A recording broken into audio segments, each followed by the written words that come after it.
There is a moment coming for the British monarchy that has not happened in over 70 years. A moment when the crown passes not just from one man to another, but from one generation's idea of royalty to a completely different one.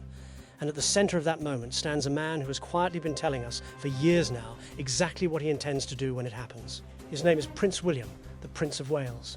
And according to those closest to him, he is not planning to simply inherit the throne the way his father did, or the way his grandmother did before that. He is planning to change it. Before we go further, consider this.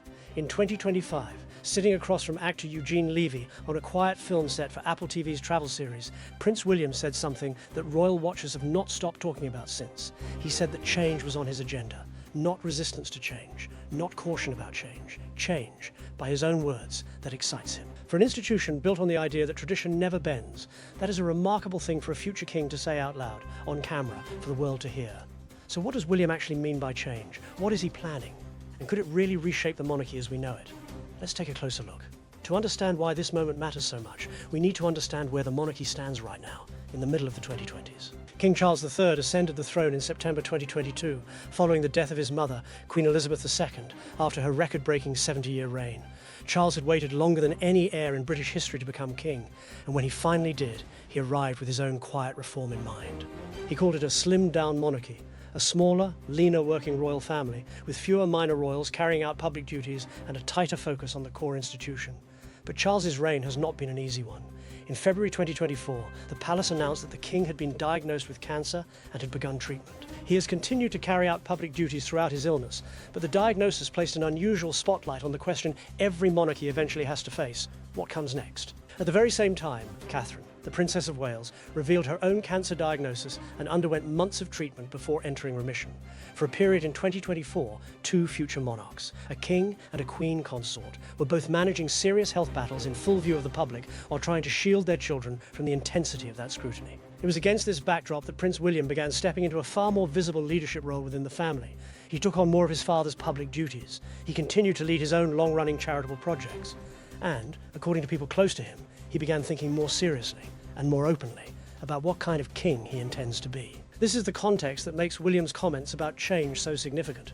This is not a distant, hypothetical conversation about a monarchy decades away. This is a plan already taking shape, being built in real time by a man who may be closer to the throne than many people realise. So what exactly is Prince William planning? According to multiple people who have spoken with royal correspondents over the past year, William's vision for a future monarchy rests on a few clear pillars: modernisation, accountability, privacy for his family, and a monarchy that feels connected to ordinary people rather than distant from them. Let's start with his own words. In that now widely discussed interview, William told Eugene Levy that change was on his agenda. Change for good, as he put it, and that he embraces it rather than fearing it. He said the idea of being able to bring change is part of what excites him about the role ahead. That is a striking contrast to how the monarchy has traditionally described itself. For generations, the institution's greatest strength has been continuity. The idea that the crown represents something permanent, something that does not shift with the mood of the moment. William, by his own admission, sees an opportunity in doing things differently. One of the clearest examples of this shift is something far more personal: how William is raising his own children. Prince George, Princess Charlotte, and Prince Louis have grown up with a noticeably more relaxed public presence than previous generations of royal children. Observers have pointed out that George now appears at public engagements in casual clothing: a quarter-zip sweater, plain trousers, where a young William, at the same age in the early 1990s, would have been dressed in a formal suit and tie for the same kind of event. That small detail captures something larger. William has spoken about wanting his children to be proud of the work the family does and about wanting to build what he has described as a job: his future role as king. That feels meaningful and grounded rather than purely ceremonial. He has spent recent years volunteering hands-on at events like the Christmas lunch for homeless individuals at the Passage in London, often bringing George along to help serve food directly rather than simply observing from a distance. This hands-on, visible style of charity work is not new for William. It builds on projects he has led for years, including Homewards, his initiative aimed at ending homelessness in the United Kingdom through long-term, locally driven programs rather than short-term aid. It also builds on the Earthshot Prize, the global environmental award he founded in 2020, to fund and celebrate solutions to climate change, which has continued to expand its reach internationally. But the story doesn't end there. There is also a financial dimension to William's plans that has drawn significant attention. As the Duke of Cornwall, William oversees the Duchy of Cornwall, a private estate that has funded the Prince of Wales's household for centuries through land, property, and investments. Reports indicate that William is planning to sell roughly 1/5 of the duchy's landholdings over the coming decade, redirecting the proceeds toward housing, environmental projects, and renewable energy initiatives. If accurate, this would represent one of the most tangible structural changes to come from William's leadership so far. Not just a change in tone or public image, but a genuine shift in how one of the monarchy's oldest financial institutions is used. It would tie the duchy's resources more directly to the social causes William has built his public identity around. Then there is the matter of privacy, perhaps the most personal motivation behind William's desire for change. Royal commentators who have studied William closely suggest that his approach is shaped heavily by his own childhood, particularly the intense media pressure that surrounded his mother, Diana, Princess of Wales, in the years before her death in 1997. William has reportedly expressed a strong desire to protect his own children and their future partners from the kind of relentless press scrutiny his mother endured.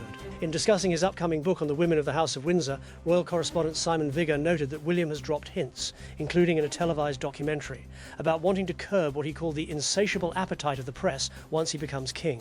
Whether that means new limits on royal reporting, stronger legal protections for his children as they grow older, or simply a more guarded approach to public appearances, the underlying goal appears consistent: shielding the next generation from the exposure that so deeply affected his own. Why does this matter? Because privacy and public duty have always existed in tension within the British monarchy. The family depends on public visibility and public support to justify its position and its funding. But too much exposure, especially of children, has repeatedly caused real harm, something William witnessed firsthand as a boy. His plan, as much as we can piece it together from public statements and reported insights, seems to be an attempt to find a new balance between those two forces. There is also the matter of accountability, a word that has come up repeatedly in discussions of William's future plans, particularly in the wake of the scandals surrounding his uncle, Prince Andrew.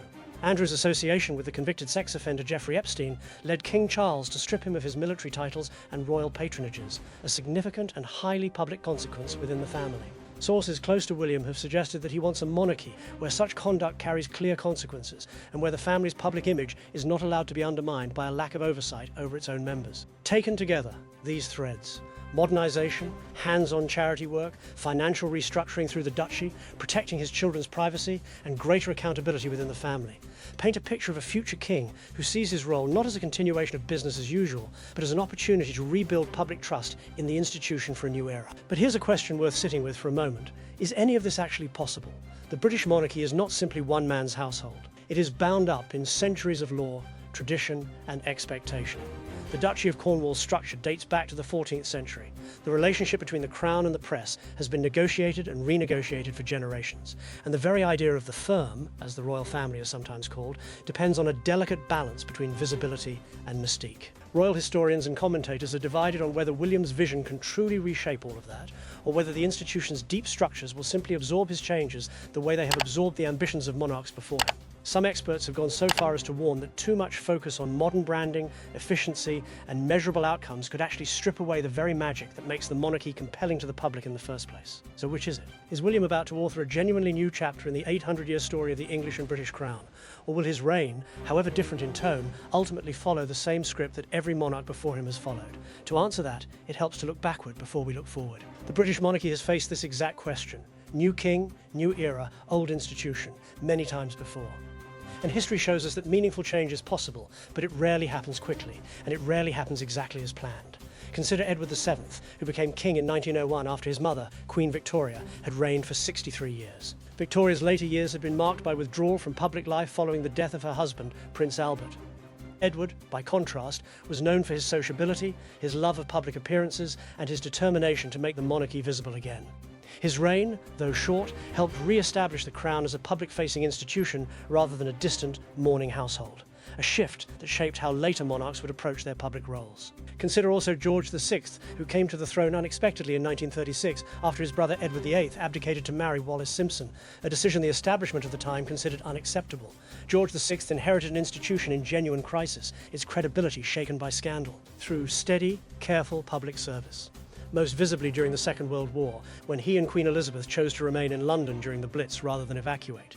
He rebuilt public trust in the Crown almost entirely through consistency and visible solidarity with ordinary citizens. And of course, there is Queen Elizabeth II herself, whose 70-year reign is often remembered as an era of stability, but which actually contained enormous, carefully managed change. Elizabeth allowed television cameras into Buckingham Palace. She permitted the broadcast of her coronation in 1953 against the advice of some of her advisors, opening up a ceremony that had previously been the domain of a privileged few. In her later decades, she oversaw the gradual modernization of royal finances, security, and public communication, always moving carefully, always preserving the sense of continuity that gave the monarchy its authority. What each of these transitions shows is a consistent pattern. The monarchs who succeeded in adapting the institution to their era were the ones who changed its presentation and its priorities without abandoning the core symbolism that gives the crown its meaning. The ones who moved too fast or who allowed personal scandal to overshadow public duty are remembered very differently. This is the tightrope Prince William now appears to be walking. His stated goals: more relatable, more accountable, more protective of family privacy, more directly tied to social causes like homelessness and climate change, echo the same instinct that guided Edward VII's public visibility, George VI's steady service, and Elizabeth's careful modernization. But like every one of his predecessors, William will only know how much change the institution can actually absorb once he is the one sitting on the throne, carrying the full weight of the crown rather than simply preparing for it. So what is the key takeaway from all of this? Prince William is not simply waiting for his turn to become king. He is actively shaping, through his charitable work, his public statements, his approach to raising his children, and reportedly even the financial structure of the Duchy of Cornwall, the kind of monarch he intends to be long before the crown ever passes to him. His vision centres on a monarchy that is more transparent about accountability, more directly engaged with pressing social issues like homelessness and the environment, and more protective of the privacy of the family behind the title, a lesson he appears to have carried with him since childhood. Whether that vision survives contact with the full weight of the crown remains an open question, one that history suggests will only be answered once William actually takes the throne. But the groundwork being laid right now, in these years as Prince of Wales, may prove just as important to the future of the monarchy as anything that happens on the day of his coronation. The British monarchy has survived for more than 1,000 years, not because it has stayed exactly the same, but because, again and again, the person wearing the crown has found a way to carry old traditions into a new era. Prince William's next step, whatever form it ultimately takes, is part of that same long story.